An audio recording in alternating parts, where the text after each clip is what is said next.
Good afternoon. I see we have been successful in at least recovering some of you. We had a question before the break, which I didn't understand fully from the web. So I got some more information. I would very quickly like to get this across and see if somebody can handle this question for us. The question is about what is really new about Foresight? Is it really repackaging the known problems? Is it just another way to come to the same solutions? This person also refers to the remark of farmers having done Foresight since many years. What is really new about what you're proposing? So the question is, what's new on Foresight? Is this old wine in new bottles? Anybody in the audience who would like to tackle this question? Any volunteer? I don't see any hand. I'm afraid, Robin, you're on the firing line. Come here. I was afraid you were going to turn on me to bring some elements. Okay. At least based on what we've seen from the inventory that we've done of these more than 40 Foresight works, I think what is new today are some of the controversies that we are unveiling through these Foresight activities. For example, I think that we are now challenging the idea that the problem of the future is food security. I think that the Foresight works that we are starting to see developing are telling us that the problem will be the food insecurity. And it's not just the opposite face of the food security problem. What will make, or what would make people still hungry in 2030 and 2050 is something that we need to address with Foresight, and that's a new way of doing it.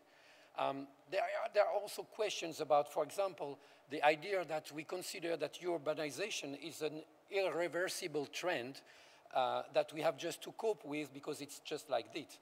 But when you are doing some kind of Foresight analysis of this, we very well understand that there is one day where we cannot just consider that 100% of the population will be in urban area, because if this is an irreversible trend, then there is no options. I mean, some days nobody will be ever living in the rural area, and we know that is not possible. So someday something will happen where that trend will be broken. Do we want that trend to be broken when it is too last for us to react, or do we want to anticipate that and create the future we want? So this is, I think, what is new about Foresight. Maybe one last point. We had a colleague from the Foresight group. She was telling us a story about a survey that they did with young Kenyan farmers, asking them a question about where they see themselves in 20 years and where they will be working. And none of them said agriculture. None of them said, I will be a farmer. Why? Because they are looking at the state of agriculture right now, and for them it's not attractive. So can we imagine a future where there will be attractiveness for these people not to go to the urban areas and maybe end as poor people in urban areas, but have a decent life in rural areas? And that's what is, I think, new about the way we can work with Foresight today. Can you introduce the next half of the panel? Sure, I can do that. Please, go ahead. My pleasure. So before the coffee break, we had examples of Foresight works conducted at, let's say, a global or a regional level, mobilizing different approaches, quantitative and qualitative approach. Now we will have two more cases illustrating how we can also conduct Foresight at a national or even at a local level. And the case that will be presented on the national Foresight level will be a case where we can see how Foresight can directly impact policies, which was one of the questions that we had from the web. Yes. And the second case will be a case where we can see how Foresight can involve local communities in thinking about their future. So please, Mohammed, the floor is yours. Is this your glasses?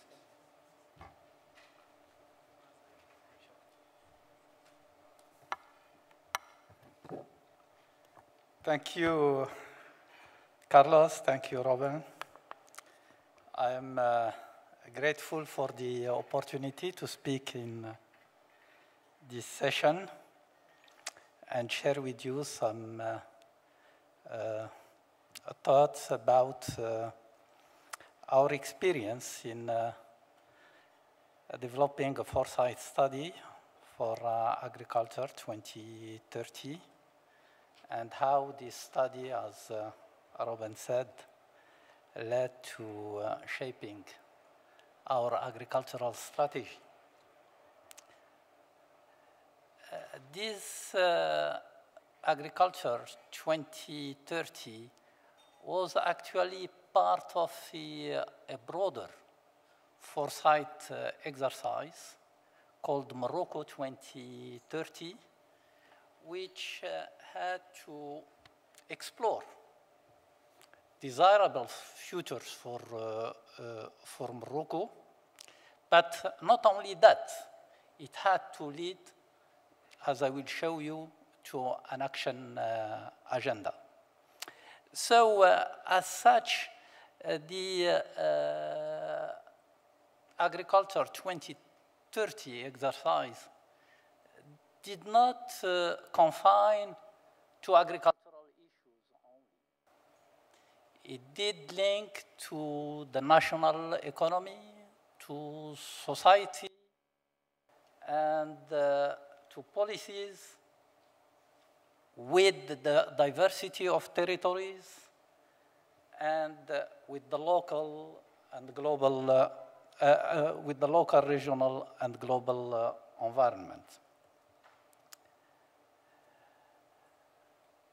As I said, Morocco 2030 was commissioned by the government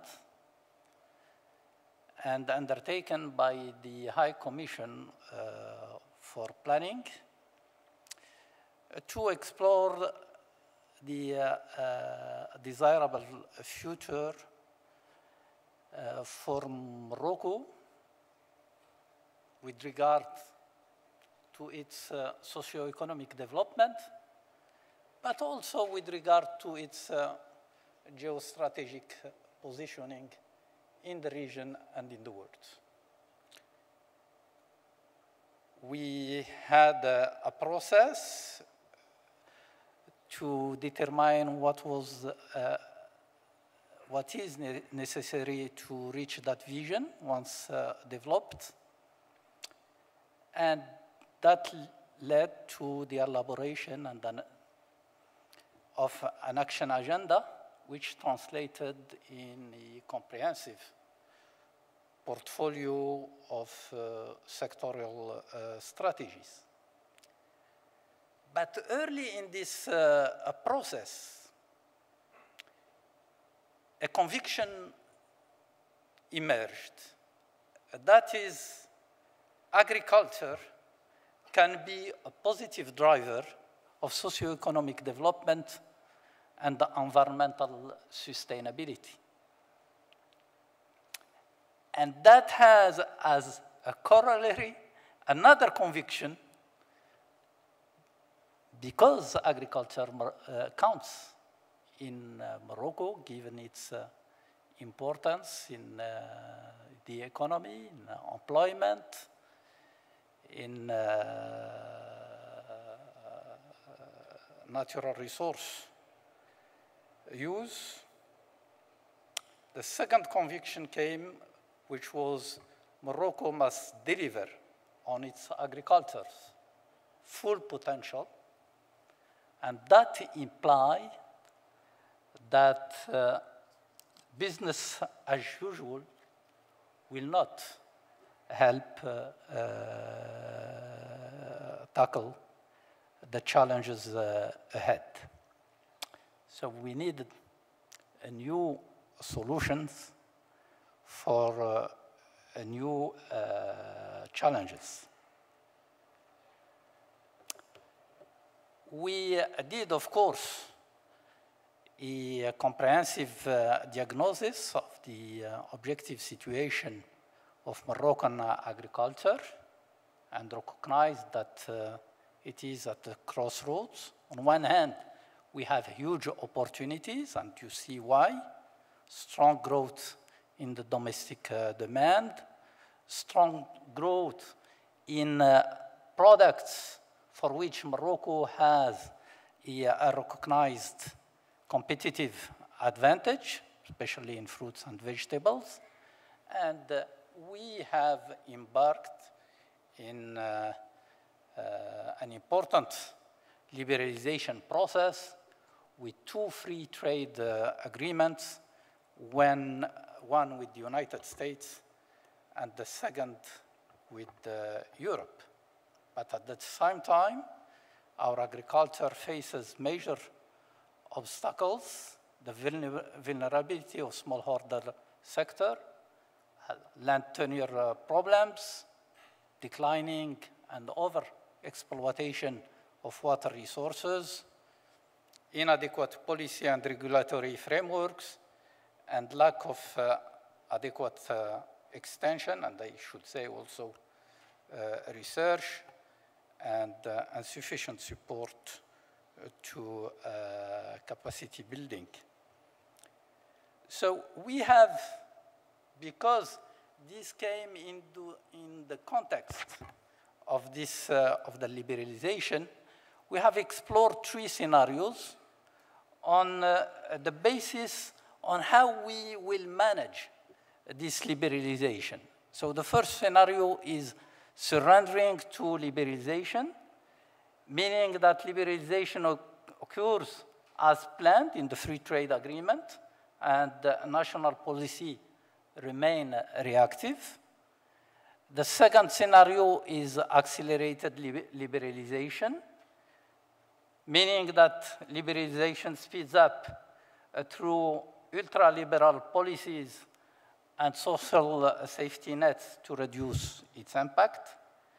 And the third is mastering liberalization, which will be managed as a progressive process, and the new agricultural pact will aim at making the transition toward a diversified rural economy and a plural, competitive, and sustainable agriculture.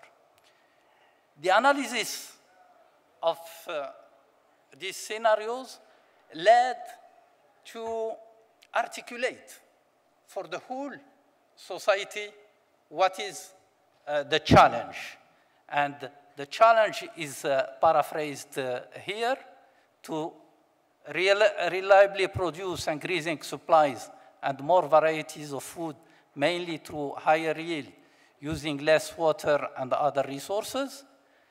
We did recognize that the challenge must be met as the climate changes and as almost every input of the food production chain increases. But this is the most important thing. How we can do that is through mobilizing investment and technology in all kinds of agriculture, including smallholders, using all sources of water and achieving much better coordination and cooperation about the social actors. This has been translated into the principles that were the foundation of the new strategy, as you can see here.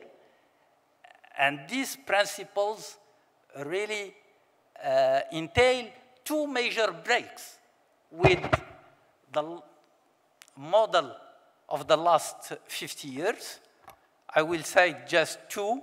One is that our new strategy is an all-inclusive agricultural sector, but will be differentiated depending on target producers. So we have on the operational basis 2 pillars, which I will explain very briefly. But this is a break from the dichotomy that prevailed, treating the industrial modernized farming on one hand and leaving aside the small holder called subsistence or traditional sector. The second is really this pragmatic and transactional approach based on the clarification of the role of and the responsibilities of the actors and on contracting. So this is how this strategy is framed.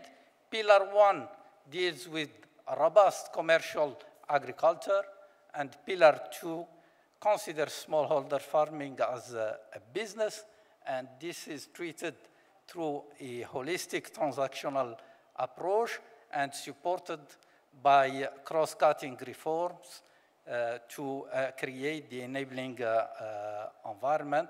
And this reform, as you can see, relate to land tenure, water, trade, domestic market, and so on.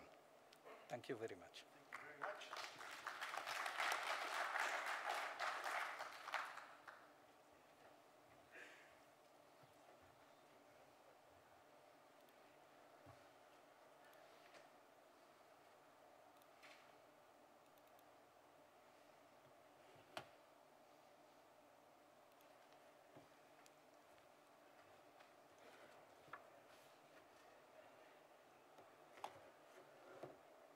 Okay, thank you, Mr. Chairman, for providing opportunity to share our experience in Indonesia.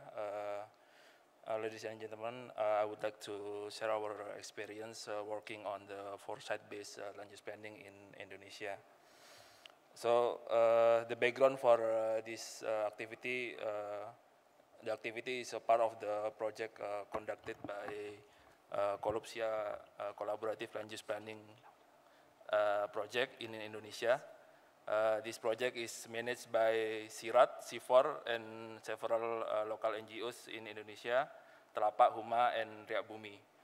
The project is supported by European Union and working in 2 sites in Indonesia, Kapuasulu District and Seram Islands. But now, for this purpose of presentations, I would like to share our experience in Kapuasulu. Kapuasulu District is part of the Borneo Islands. I think most of you know the Borneo Islands in Indonesia, the richest, one of the richest forest resource in Indonesia. But the situations now in Kapuasulu District is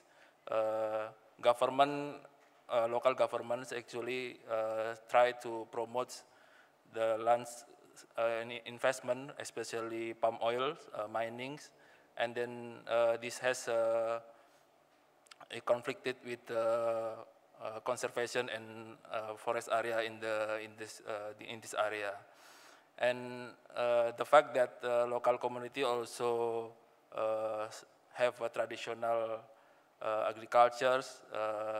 They also have customary institutions that managing the land. So this investment promoted by local governments and also have threatened the local livelihoods.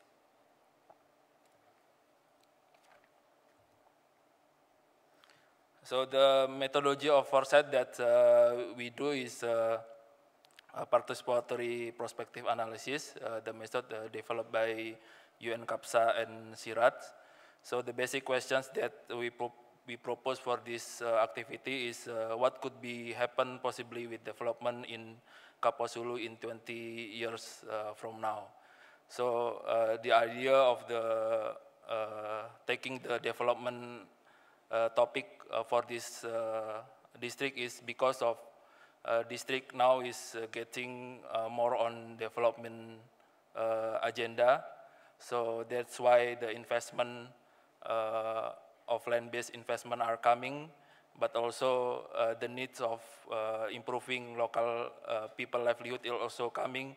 So how the situation will be in the future 20 years from now.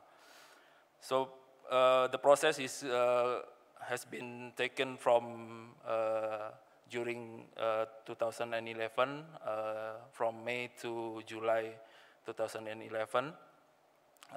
Firstly, we developed a facilitator team and also training for the facilitators, and we identified expert groups meeting. Expert groups consisted several government agencies from district planning board, forestry agencies, fisheries agencies, local people, farmers, fishermen, local businessmen, also representative of senators.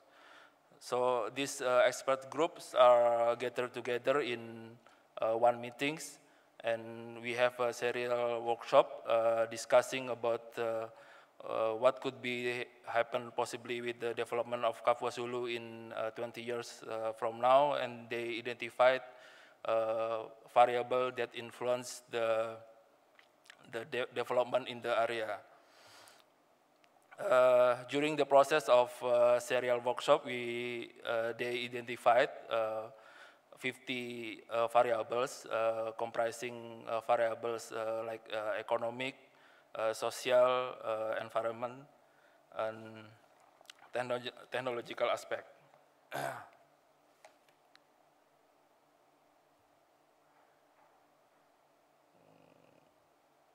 Okay. From the workshop, actually, from the 50 variables, we done a structural analysis from these 50 variables to find the relations, mutual relationship, influence, and dependence. Then we come up with key drivers, which has strong or the importance for among the 50 variables. There are government policy, the use of technology, customary law and wisdom, mindset, participation, education, and skill. So using these key drivers, we develop scenarios. So these are scenarios. Actually, from the scenario, we print it like this, and then we distribute it to the local governments, local stakeholders, and ask them to discuss with them how this scenario can be, or what is the response of the community, the stakeholder with this scenario. The first scenario actually talk about the harmony between governments and local communities, private sectors, and stakeholders in the districts to have planning together, and also to have implementation and also monitoring. And so in this scenario, both land use are managed in sustainable way. And the second scenario, government is more opportunistic. Local or indigenous people are more marginalized. People are very selfish, and what they do actually, if they want to mining, then they do the mining. If they want to cut the trees, and they cut the trees. If they want to extract or to plant palm oil, then they plant palm oil. So this second scenario will talk about more on the environmental destruction caused by the opportunistic governments, and also the people that are also selfish. The third scenario talk about more on the conflict that rising with the community because of people are not participated in the development. It raises more conflict. Also, the education are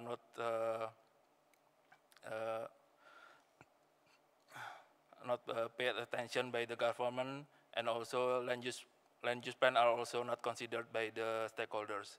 The last scenario talk about the stagnant development, where any plannings that government has made are often changed. So in fact, there is no development in the area, or the development will be very stagnant. So the first, after we print this scenario and consulted with the local people and also local stakeholders, we found that scenario 1 is desirable scenarios where governments and communities are wants to working together because it has aligned visions and policies to achieve social welfare. But also it needs stakeholders to change their current behaviors. And scenario 2, 3, and 4, basically local stakeholders also seen this has already been happening in this area, especially scenario 2, where people seen the environmental destruction has caused by the expand of the palm oil in this area. And also the input of from this consultation is scenario 3 and 4 can be combined together because this is show the recklessness of investment decision, so there is no benefit to the community.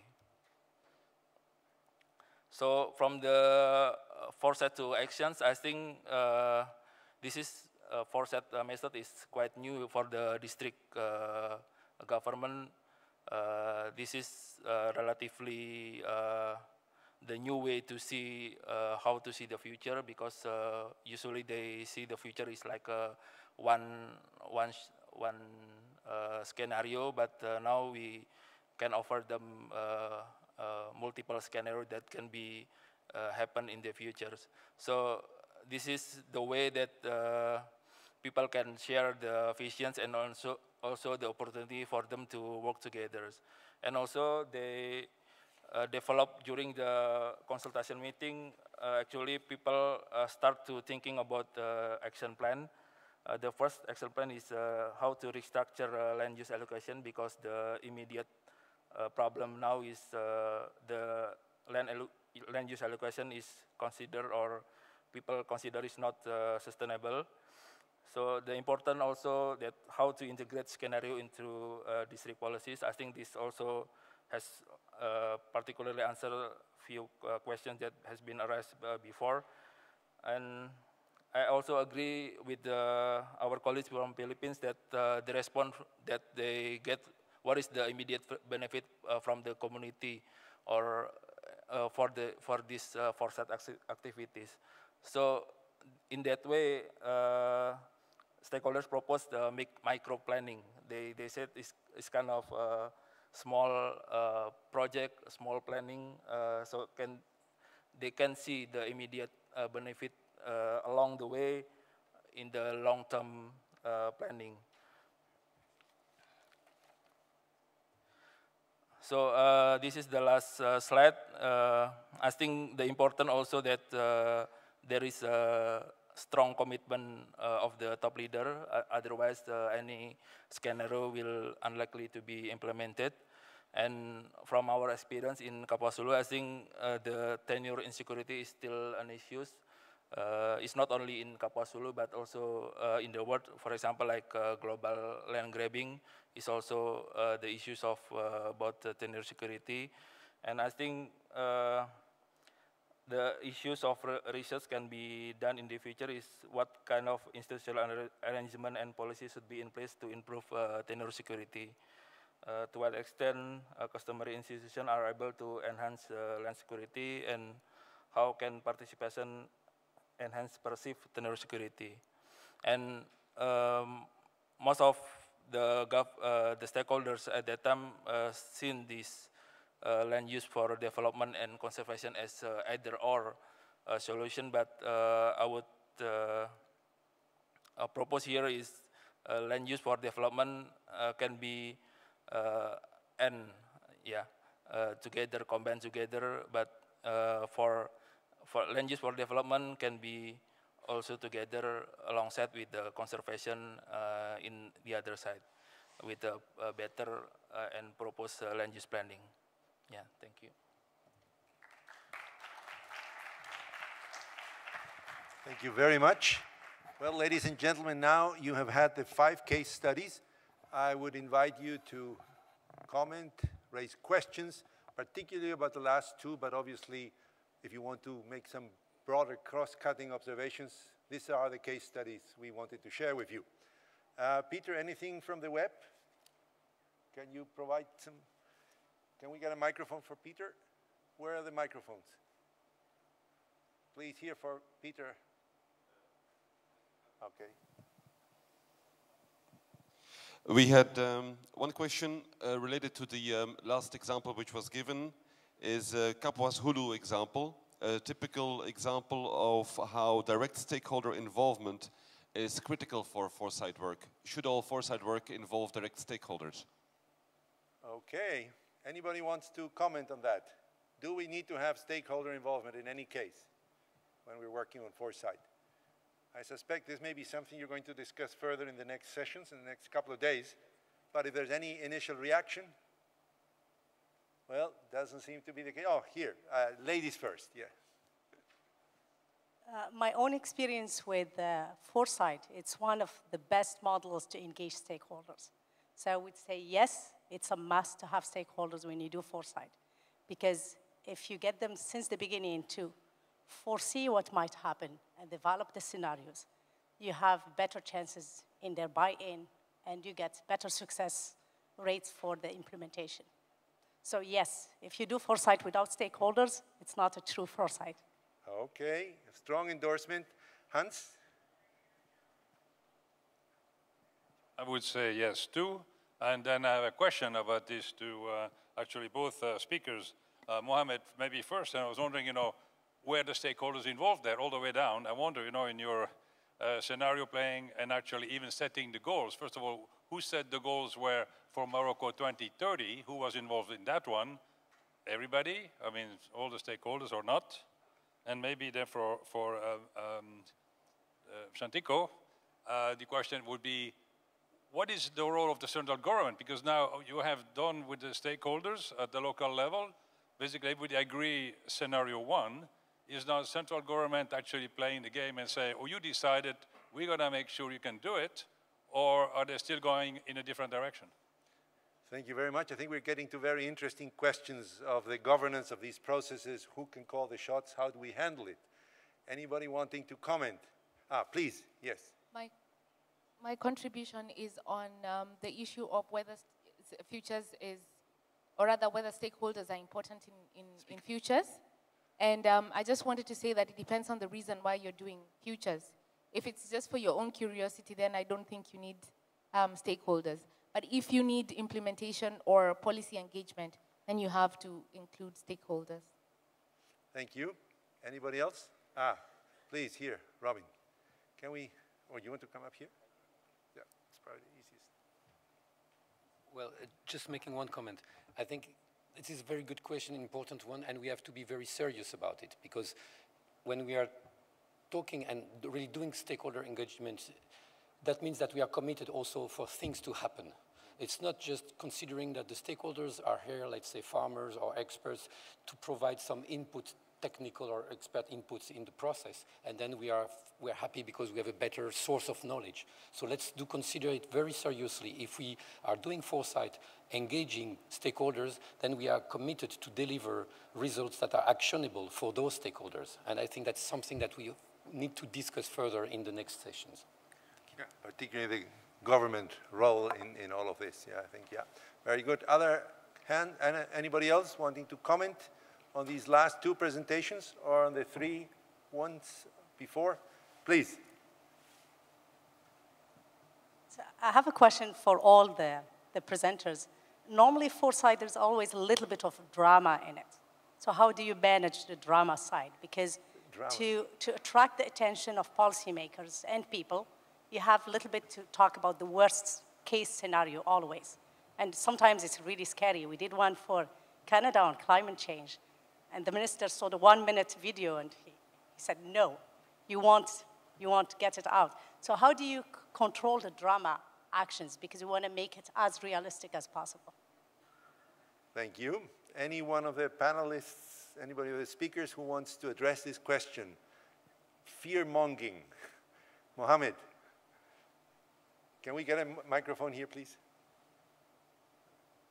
Yeah, just to answer the question about the involvement of the stakeholders in the process.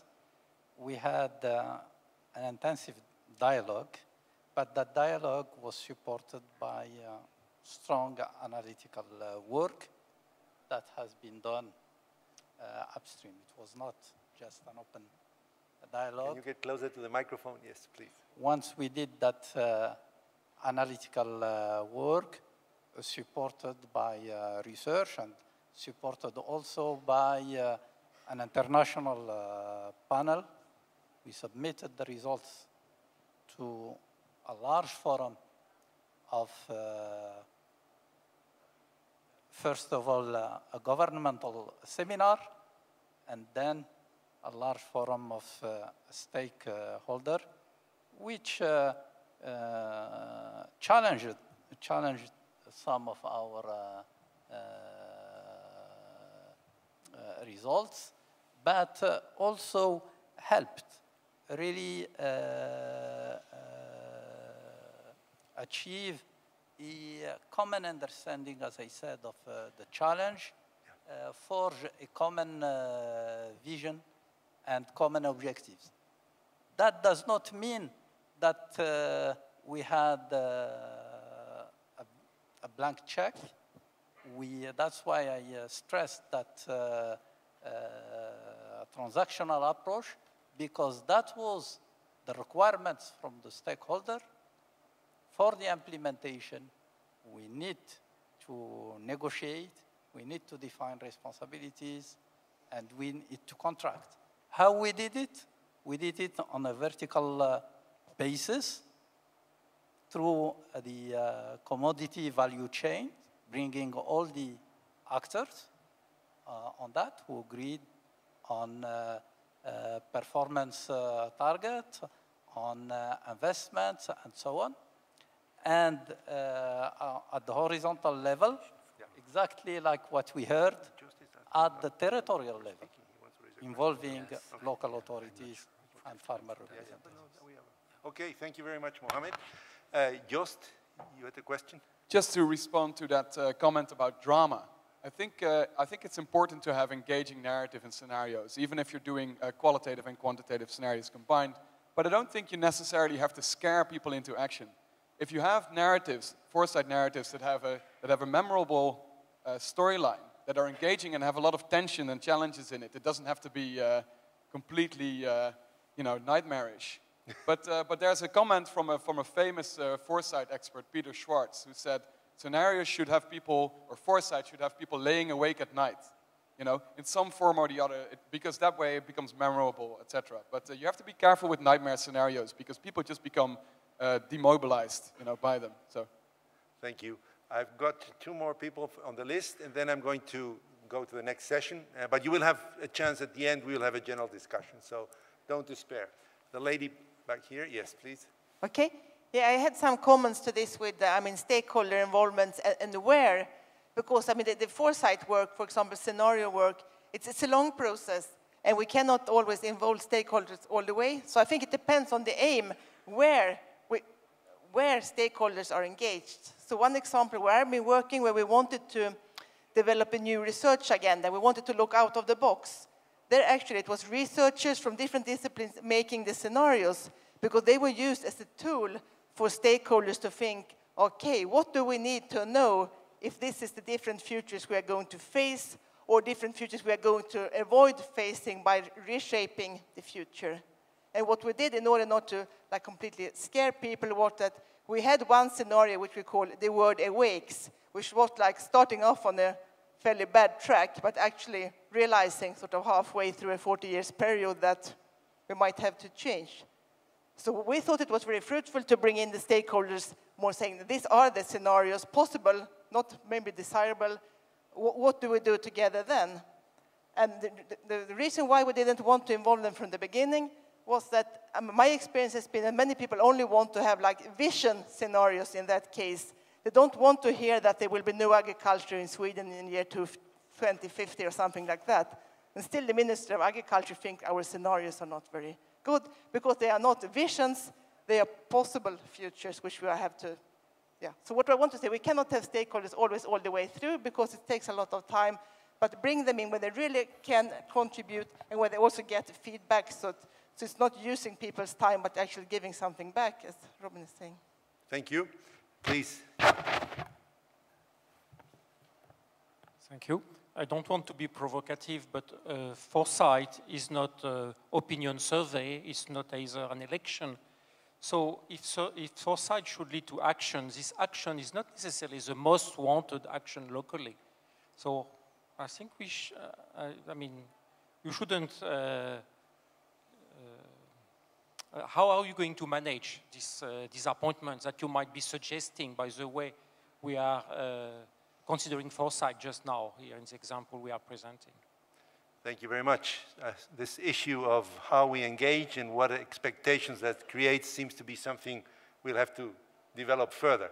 Sorry, Pamela, I know you want to speak, but can we have it at the end? I'm going to give you a chance later. Okay, please, Jost, we're now going to hear on behalf of Hartwig de Haan, who regrettably is ill, and so Jost has kindly agreed to deliver the paper by Hartwig. Please. Thank you very much. Good afternoon. I know it's getting towards the end of the session, so I'll try to keep you energized. My name is Joost Vervoort. I'm the Scenarios Officer for the CGIAR program Climate Change, Agriculture and Food Security, based at the University of Oxford at the Environmental Change Institute. And in CCAFs, we develop socioeconomic scenarios with regional stakeholders across sectors for East Africa, West Africa, South Asia, Latin America, and Southeast Asia. I am going to present the role of the Global Foresight Hub as a relative newcomer in the program. Oh. There you go. Thank you, Robin. I've been engaged with this with the forward-thinking platform and the Global Foresight Hub for a number of months, and I think it's immensely valuable. So as a new person, I'm going to show how I've already become part of this new group and tell you about it in Hartwig's absence. Okay, so I will be talking a little bit about the background and the history of the Global Foresight Hub, the principles, the three components that make up the Global Foresight Hub, actions taken to date, achievement, such as the Foresight Inventory, and three key issues that have been identified. And finally, I will talk a little bit about the next steps.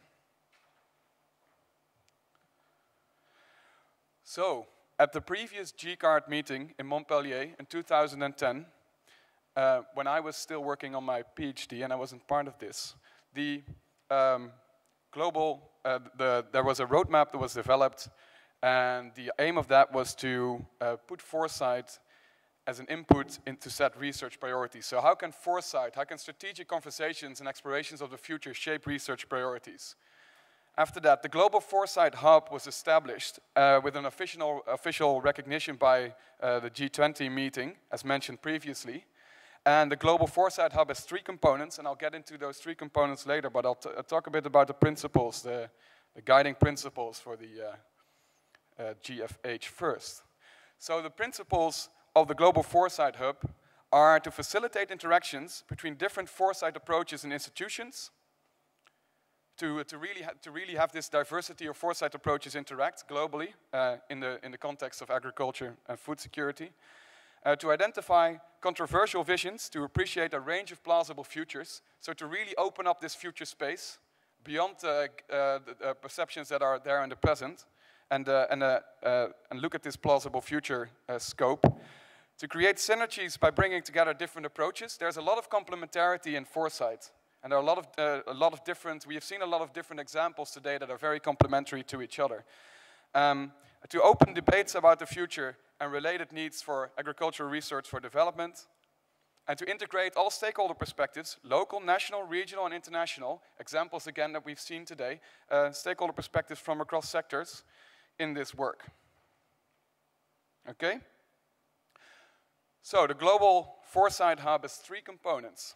I'm a participant in the forward-thinking platform. Then we have policy dialogue platforms and the Global Foresight Academy. And I'll go through these three examples now. So the forward-thinking platform, the aim of the forward-thinking platform is to promote exchanges and collaboration among foresight practitioners in agriculture and rural development, food and nutrition security. To identify common findings, controversies, out-of-the-box perspectives and limits to current knowledge, face realities. So really this kind of frame breaking and really trying to get beyond this kind of futures work as being a repackaging of old ideas, right? That's really an express goal of this forward-thinking platform. And I, as a participant, can attest that that's really what's being attempted. It's a very energizing global discussion about the future role of foresight in agriculture and food security context. And finally, to initiate and develop joint foresight programs. Yeah? So the plan has been to hold regular inclusive meetings, and so far this has happened. Foresight exchange workshops, I've been a part of one in Rome, and there's Montpellier, has had a foresight session, the science meeting in Beijing, and now the last couple of days in Punta del Este. Let me just say that this presentation, although I'm presenting it as a relative newcomer to this, has been the result of the forward-thinking platforms thinking about what to bring from the foresight perspective. So if you have questions about this, I invite you to ask them to all of us, because there are many people who have been involved with this longer than I have who can answer those questions. Okay, policy dialogue platforms. The aims of policy dialogue platforms is to raise awareness of policymakers and other stakeholders about positive and negative implications of alternate future scenarios, so alternate future explorations of what contextual challenges and opportunities might offer, and about policy options and what their implications might be. Yeah? So, and then the second aim is to facilitate dialogue on future perspectives for food security, food, agriculture, and rural areas between scientists, policymakers, and civil society. And I would take civil society very broadly, also including private sector, right? Identify societal needs and demand for additional foresight work. So what's the role that decision makers, state and non-state actors see for foresight work? What's their experience with it? And how do they see that it could be made useful? Plans here are to have dialogue events at international, regional, and national levels, and this meeting, GCARD 212, is an example of that with a Foresight Policy Dialogue platform. Finally, the Global Foresight Academy. The Global Foresight Academy's goal is to support foresight activities on high priority issues in agriculture and rural development across the GFAR constituencies. Specifically to build capacity of all stakeholders in forward thinking with a special focus on skills and capabilities of young professionals. And this, as a practitioner in a CGIAR program, we see as very important. And we've heard it in the previous speakers talking about building capacity and let people do their own foresight work, right? In new regions, and this is just very valuable stuff to us. Plan to implement this is region by region, and on the request of regional fora. And so far, the first initiative has been the FARA Foresight Academy. And you can learn more about this in Foresight Session 3.2. So what has the Global Foresight Hub achieved? Well, first of all, there has been a global inventory on foresight in food and agriculture, really scanning all these diverse foresight projects in food and agriculture across different levels. The Foresight Academies, as mentioned, we have the African Foresight Academy, and there are plans for a Latin American one that are now being initiated. 3 interconnected topics have been identified and are being explored in the forward-thinking platform and beyond.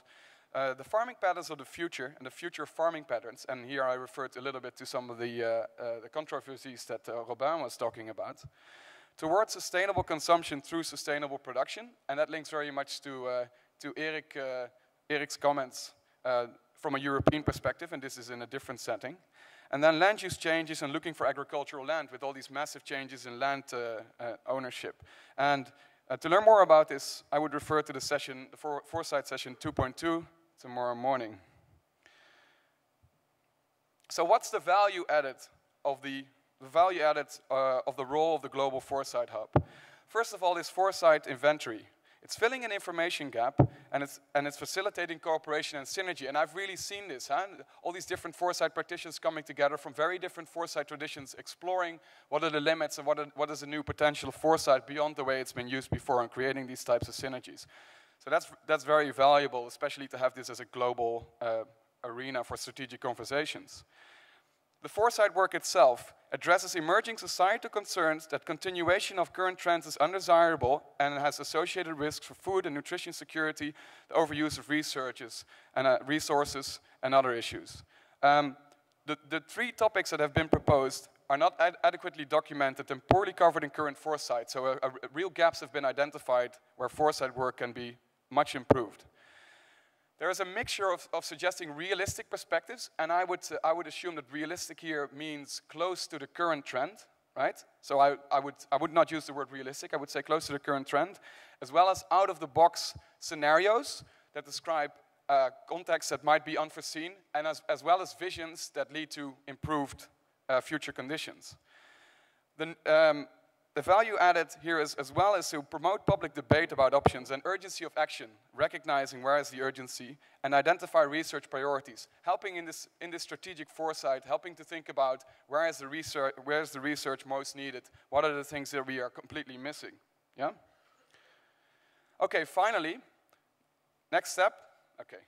I have to negotiate this microphone space very carefully here. The next steps to end the presentation. The Global Foresight Hub wants to serve as a forum for expanded dialogue among research and development community about foresight and its implications for research. What are the current limits on foresight? What are we not looking at? What would happen if we approach foresight in a different way, and what would that mean for research? There's a need to increase participation in the Global Foresight Hub from other regions. There's a slide, as I would say, there's a bias, kind of a developed countries bias in the Foresight Hub so far, and that needs to be expanded, and people are really working at this. To what degree does the Global Foresight Hub need to be formalized? What are the advantages and the disadvantages of formalizing the Global Foresight Hub? How far does this need to be taken? Because there's a need to ensure continuation, to ensure funding and commitment. You don't want this to be an intervention that just evaporates like that. You want it to continue. And again, as a member, as a benefit, somebody who benefits from this global discussion, I would say yes, that's a definite need. There has to be a development of ownership of the Global Foresight Hub by its users. For instance, by letting them present at major conferences, right? And there needs to be an action plan for development. Or there is an action plan for under development. And I would refer to the GFAR Steering Committee if you want to know more about this. And then finally, the question is, do you have specific suggestions for the Global Foresight Hub as it's developing now? Thank you. Thank you, Joost. Now, before we open it up to everybody, we have asked 3 panelists to look at what they heard here, particularly the last presentation, from their perspective, farmers' organizations, civil society, NGOs. So first of all, I'd now like to give the microphone to Salima Marsouki from the Tunisian Farmers Organizations. Salima, where are you? She doesn't seem to, there she is.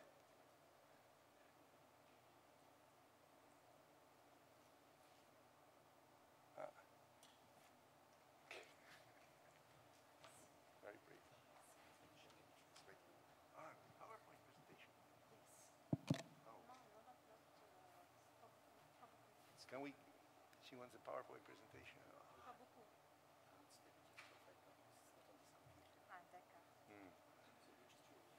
Yeah, please. D'accord, c'est pas grave. Bon, je vais parler en français. Bonjour à vous tous. Robin, vous allez traduire? Oui, d'accord. Donc, excusez-moi mon anglais parce que je ne peux pas parler convenablement en anglais. Je vais parler en français. Bon, je vais commencer par un proverbe français qui disait « Celui qui ne te tue pas te rend plus fort ». Et voilà, les flambées des prix des produits alimentaires. Okay, I'm not sure how I can translate that in English. You should have asked a native English speaker to translate that one, Salima. In other words, how would you say that? Je recommence? Non, juste ce que tu as dit, le proverbe, comment tu le traduirais? Celui qui ne te tue pas te rend plus fort. Okay. The one who will not kill you will make you stronger. Et voilà les flambées de prix de produits alimentaires, produits agricoles au cours de l'année 2008. The rise in the food price in the year 2008 a rendu le métier d'agriculteur plus honorable et plus connu plus connu et plus défendu par tout le monde. Gave a stronger recognition to the value of being a farmer worldwide. Et ça a été le GICARD à Montpellier, le premier forum de la recherche agricole à Montpellier 2010. The first GCARD conference in Montpellier in 2010. Et au cours de ce forum, les agriculteurs ont évoqué leur présence lors de la discussion de l'orientation de la recherche agricole. And during this conference, the farmers have discussed and then requested to be present when we are discussing agricultural in the international arena. Et depuis, on a évoqué la nécessité absolue de la présence des agriculteurs à l'échelle nationale, régionale et par la suite internationale dans les décisions de la recherche agricole. So it has been requested that there is always a strong presence of the farmers at various scales, from the national, regional, up to international scales, when it is about taking decisions related to research priorities. Et voilà, c'est au cours de l'année 2011, on a créé le consortium des organisations agricoles dans la région de Vanna, l'Asie de l'Ouest et l'Afrique du Nord. So it has been decided to create a consortium of farmer organizations in the West Asia and North African region. Ce consortium a plusieurs objectifs, mais je vais citer uniquement les objectifs qui vont avec la recherche agricole. So this consortium has several objectives, but here Salima will mention only those which are related with agricultural research. Parmi ces objectifs, c'est de fournir une plateforme de dialogue sur les questions cruciales liées à la recherche agricole pour le développement. One of these objectives is to create a dialogue platform on the crucial issues related to research.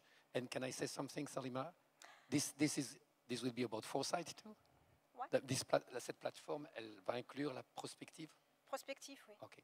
So go ahead. Et à la recherche agricole, d'agriculture pour le développement, par une action concertée et des partenariats à l'échelle nationale ainsi que le niveau régional à travers l'ARENENA. So this will be operated through concerted action at national and regional levels, at regional and national level. So at the regional forum, and this would enrich agricultural research in favor of producers. Agricultural research for development in this region for the smallholders and for the small producers. Aider au renforcement des capacités to help and reinforce organizational capacities and the management of professional organizations. Farmer organization and professional organization. Pour la recherche agricole pour le for développement agricultural research for development and to reinforce au niveau national, transversal axes at national, regional, international transversal levels. links at regional, international, and regional level. Ainsi que les organisations de développement As well as the agricole. organizations of agricultural development organizations. De participer aussi To activement participate à la actively détermination de la to direction determine du the contenu direction of et the le déroulement contents de la recherche agricole au and niveau the national et development régional. of Leading also agricultural to research orient at national the agricultural research at level of national and regional and levels. international Et levels. ceci ne peut être efficace qu'à This cannot travers be effective l'organisation des if we groupes de don't do travail, it through organizations formations, and working des groups, séminaires pour discuter de la training, recherche seminars agricole et les to priorités de discuss développement about dans cette région. agricultural research and take into account priorities in the region. Where is it? Okay. Can I use my glasses? Okay. And organize groups of working groups, training and workshop to discuss agricultural research and the priorities for development, and including specific problems. And also to maintain, I anticipate the next one, and also to maintain and strengthen links with the organisms, institutions or organizations and other instances which undertake agricultural activities within and outside the region. Et ainsi, ça y est, vous avez terminé ça? Oui. Pour maintenir et renforcer les To liens keep and avec les organismes. reinforce the links with the organizations. Et donc, voilà. Donc déjà, on a constaté qu'à travers de cette région, on a fait ce consortium. Okay, so in this region, we have already achieved this consortium. On a presque les mêmes conditions climatiques. Where there are almost the same climatic conditions everywhere. Presque les mêmes problématiques. Almost the same problems. La même nature d'activité agricole. Same types of agricultural activities. Et d'ailleurs, on a commencé pour réaliser un séminaire, un atelier de travail sur l'impact du changement climatique dans la région. And we have started a workshop on climate change in the region. Quel est l'impact négatif des changements climatiques sur les agriculteurs et quelles sont leurs recommandations. In order to identify what are the negative impacts on farmers and what kind of recommendations can be made. Je vais parler à l'échelle nationale en Tunisie précisément. En Tunisie précisément, déjà on a commencé à faire la corrélation positive entre l'organisme, la profession et la recherche agricole. In Tunisia, they have started to establish closer link between farmers and agricultural research. Les agriculteurs ont réclamé au gouvernement et au ministère de l'Agriculture la nécessité d'avoir des semences de blé qui répondent à leurs exigences. Farmers have requested governments and agricultural organizations to obtain seeds, and especially wheat seeds that are adapted to their own conditions. Des semences qui sont résistantes à la septériose. C'est une maladie. Sorry. Fungal disease resistant. I was a former agronomist, but I've lost a lot of things. I'm a practitioner now. Et avec un bon rendement. Okay, with high yields. Et le gouvernement a répondu à cette réclamation par la création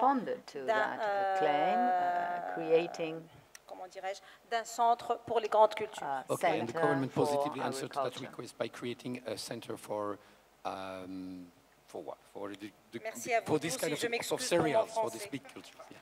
Thank you. Thank you very much. Thank you very much.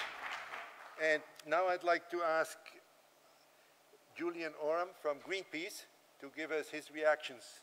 Very brief, Julian, please. Yeah.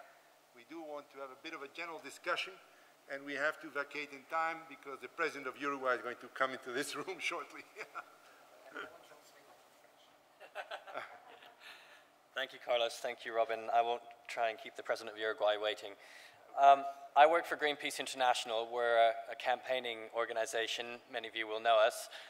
If I can leave you with one take-home message from my comments today, it's don't fly, but if you have to fly, don't fly TAM, because I'm 24 hours late here today as a result of preventable delays by TAM. Anyway.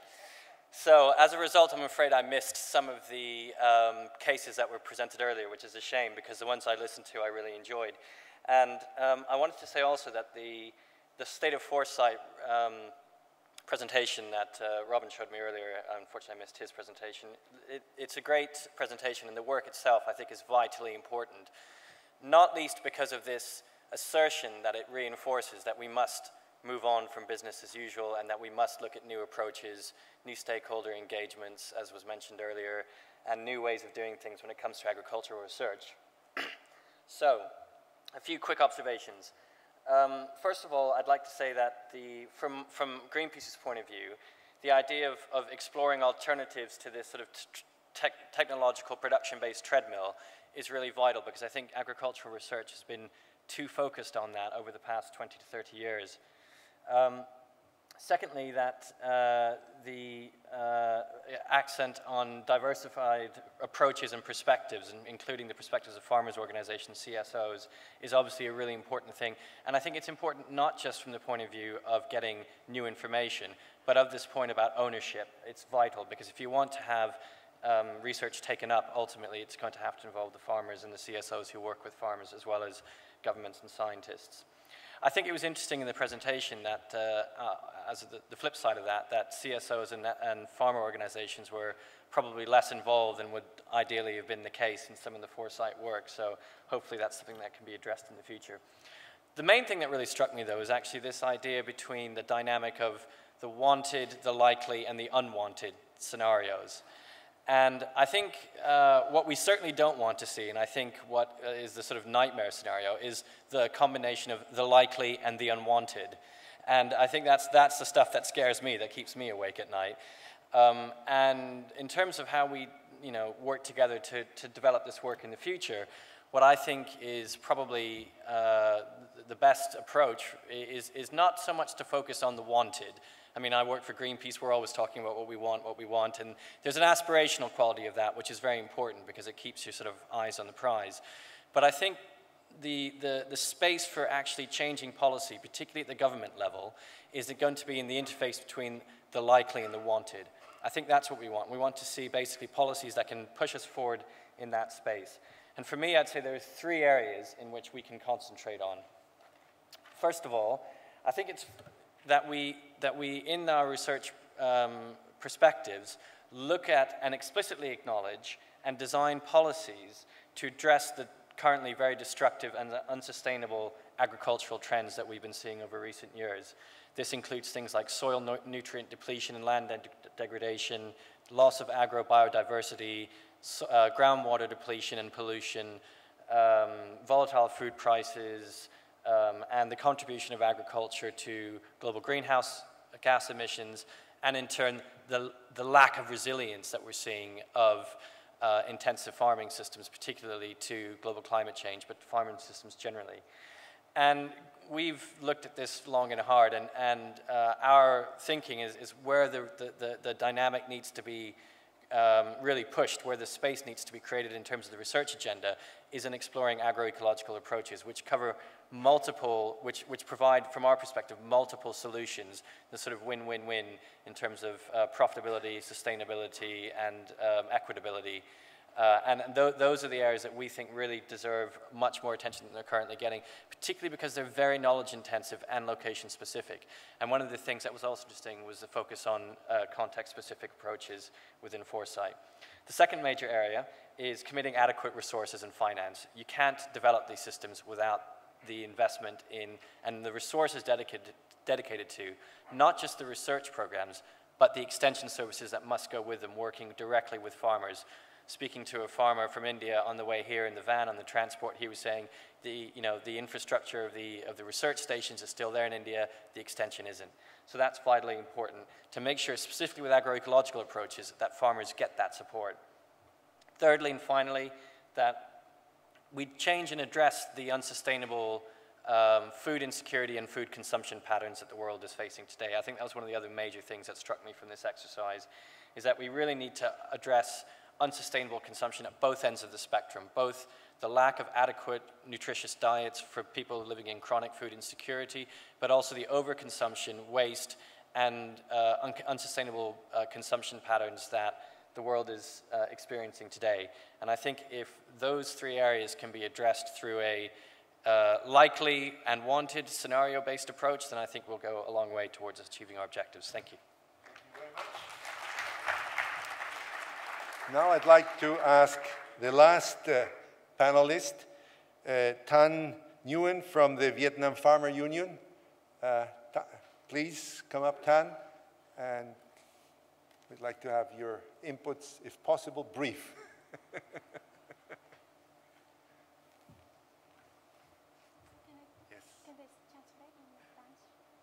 What are you going in to French? Speak I speak in English. Yeah, English is fine. Okay. Yes, go ahead. Dear distinguished guests, firstly, I would like to express my sincere thanks to Mr. Chair to give me chance to share with you. And actually, concept of the Foresight is very new for me. And but after reading the paper and also to listening to some presentation, I found that it is very important for all stakeholders to realize the Foresight in the future. as the farmer organization, I do agree with realizing the foresight. And because you know that in the presentation of Dr. Carlos, he mentioned that CSO and NGO and farmer organization is absent in the foresight. That's why it's need from now to involve farmer organization in foresight research. And also from the example of farmer organization in Indonesia, I think it's very good case for us to involve, how to involve the all stakeholder in the foresight, for example. And how to, because now in Vietnam, IFAD has realized the mechanism private-public partnership, PPP. But actually, we would like to involve some like a CSO or civil society in this mechanism. It's very good for us. And for the last, for the conclusion, I would like you to imagine that by 2050, if there were no farmer, that is, I can give you the answer that in case of no farmer, it means that no food and no future. So it means that how to strengthening the farmer organization is very important. Thank you. That is my own. Thank you very much, Tan, for a clear message about the importance of having farmers. Now we're going to open up a brief space for general comments, particularly if you would advise us on what you heard in relation to the last presentation, the platform, the different instruments which we're proposing, and we'd like to get feedback on that. Pamela, you had raised your hand. Please, a microphone back there. If you can signal who else wants to speak so we can get the microphones quickly to you. Any other people wanting to, anybody else? Okay, yes, Fernando. Thanks, Carlos. This has been a great session. The bulk of what we've been talking about is how to improve the body of work, both in quantity and quality. But the questions that stuck with me is the first one you put to us off the web, because that was the big so what question. And I think Hans answered it partially, which is one of the outcomes should be policy influence. But I think the other outcome that we really need to look at for the transformation of our big R4D system is influence of these outputs on the impact pathways. We've got to find the linkage back. I mean, if we're not seeing a shift in the impact pathways as a result of this work, then we need to ask, what is it informing? So where do we find a space in this agenda to bring back synthesis of these parallel lines that we've created and look at how we link these different efforts up? Thank you very much, Pamela. Fernando? Carlos, I would just like to mention a very interesting dimension that we discussed in the CIAT pre-conference meeting that we had in early October, in which we looked at a very interesting, intriguing dimension of foresight analysis, but one which is very difficult to cope with. I'm referring to major changes in science, very recent changes in science, that down the road can have major impact in opening up new technological approaches to the solutions of problems that we're currently facing, but that we're too close to those scientific advances to really be sure what we're speaking about yet. For example, I'm referring to a very interesting paper that MIT professors came out with less than a year ago, looking at the convergence between biological sciences, physical sciences, and engineering. Now, they're calling that converging science. And they're predicting major impact on biomedicine, which is already a fact, but also on agricultural production. We looked at it, we found it fascinating, but we did not know how to cope with it. That's why Eugenio Diaz did not mention it in his presentation. We decided to leave it aside, and maybe when I heard this forward-looking dimension of the hub, maybe they could have a look at this type of frontier scientific developments with strong potential impacts, but too early in the ball game to know where they're going. Thank you. That's a big question you're raising there, how we deal with that. Peter, anything from the web you want to bring up?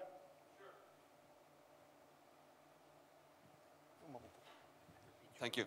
There was the moment that Greenpeace takes the stage, of course, there is a flurry of activity. So therefore, I think it's an encouragement for anybody taking the stage to be provocative. But one person thought that Greenpeace was not provocative enough and asked how come that Greenpeace didn't mention GMOs and biotechnology in the future of agriculture and one of the solutions of Foresight. Okay. Does anybody want to address what happened here? Why didn't we ever mention the word of GMO? Anybody wants to react to that?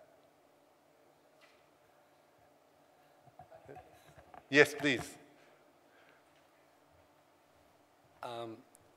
It's maybe because GMO is a problem of today and we are not sure that it's a problem of the future. Let's have a kind of provocative statements here. Maybe the companies which are working on GMO has already almost abandoned the idea and are working on something else.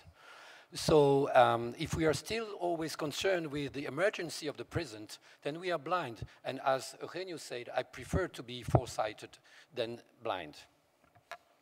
Okay, or are we just being politically correct? Please, there was a question here. Sí, una pregunta fundamentalmente para los primeros expositores. Hay un tremendo debate en el mundo si la tecnología va a seguir teniendo los grados de autonomía que ha tenido must continue al menos to los últimos have 50 años. the degree Y of si en los autonomy it's modelos had que in the ellos past 50 desarrollan years.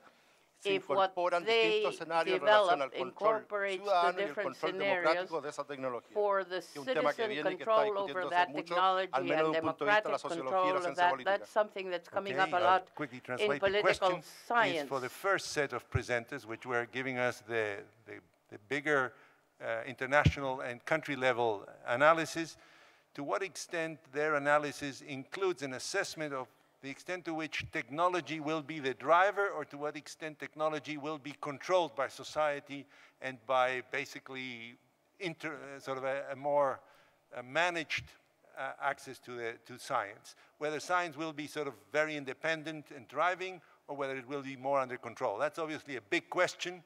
Anybody wanting to tackle that? What's the future? Driven by science or science driven by society? Please. I'm Sébastien Treyer from IDRI. I'm participating to the Foresight Thinking Platform, Forward Thinking Platform, and I believe this is the virtue of scenarios, to be able to look at GMOs questions without having to have collective judgment on their usefulness or not, but be able to discuss. And that are some, I mean, Eric mentioned in his presentation about some things about GMOs, but it's also the virtue of scenarios to be able to draw possible pathways where you understand how the systems of technologies that are, where technological and social processes are intertwined. You can draw different scenarios, different pathways to see where are the leveraging points where you can influence these processes. So I hope this is a kind of an answer to your question, meaning that through scenarios you can at least normally identify how the social-technical system that is evolving on its own through technological advances and social adoption of technologies, where are the leveraging points where you can influence the system and gain some democratical power on the system that might be evolving on its own. Thank you. I have a couple of minutes, I think. Yes, please. Julian? Yes, thanks. Well, I suppose I should address that question about the GE crops. I mean, the perspective I was trying to give was really about looking at the Foresight project from our perspective, which is about how do you get to that, what I see as the sort of ideal state of the wanted and the likely. And the proposals I was making was about focusing on agroecology, investing in agroecology, and investing in solutions, really. And for us, I would say GE crops don't fall into that category. Therefore, I didn't mention it by exclusion of looking at a solution rather than focusing on what I see as part of the problem. So that's my justification for it. But it's also very important for me to say, just in terms of the Foresight work, that I think it's very justified and valid for Foresight to explore all those options. But I think as we go down the line in this work, collectively, I think we'll have to consider some of the issues around consolidation of power in the seed industry, et cetera, that goes with GE as being one of the reasons why it won't fundamentally be part of the solution. So. Thank you very much. Eugenio, up here, up front, please. Yeah.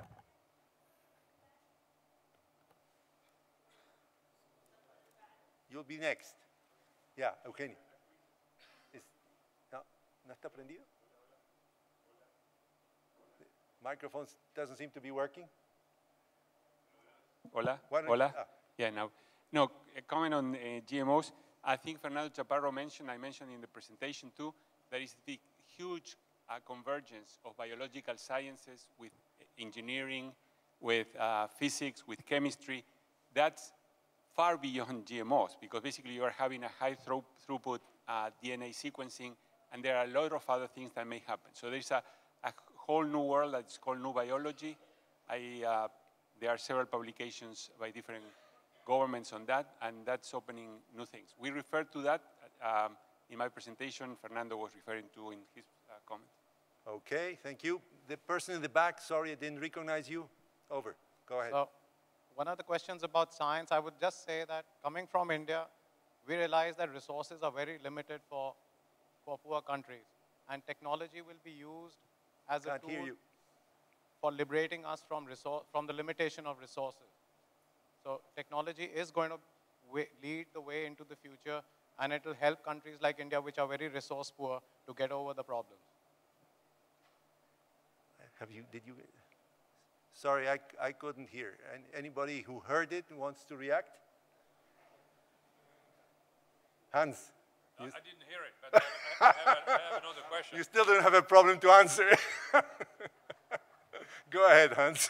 Yeah, I just want to say that this foresight is about aspiration of the people. What kind of a world do we want to be in? Not the kind of world some people in some labs or in some companies decide we should be living in. That's the thing about it. And that's why we need to, everybody has to participate in this. And so we're going to come up and design, and in particular the young people. I would like to see the young, we should all retire, maybe we can provide some wisdom, maybe. But I think that the younger people should now decide what kind of a world do they think they want to live in 2050, and their children back in the next century. I think we are looking, we have a board in front of our eyes. The discussion is far too, I don't know, pedestrian, I should say almost. It's time that we here, in this context, start to think 25, 50 years down the road. And if we get stuck in what we know today, we're done. We go nowhere. Thank you. Thank you, Hans. Anybody else wanting to comment on this? Please. Yeah. Just along the line of what Hans was saying, I want to caution that sometimes we are mixing foresight with forecasting. Forecast. So we have to make a clear distinction between the two, and what we are looking for is have several futures and pick the one we want to go towards and get the action to get there. Thank you. Anything else from the web, Peter? Not right now? Okay. Well, gentlemen, ladies and gentlemen, I think we've had a very lively discussion. Obviously, I cannot summarize all of it. I hope there are people who are going to do that for us. What struck me was that we very clearly have shown, I think, by the set of questions you raised, that this type of thinking is absolutely critical, that we're underinvesting in it, and clearly we need to find ways to mainstream that into the way we run our business. I think that seems quite clear.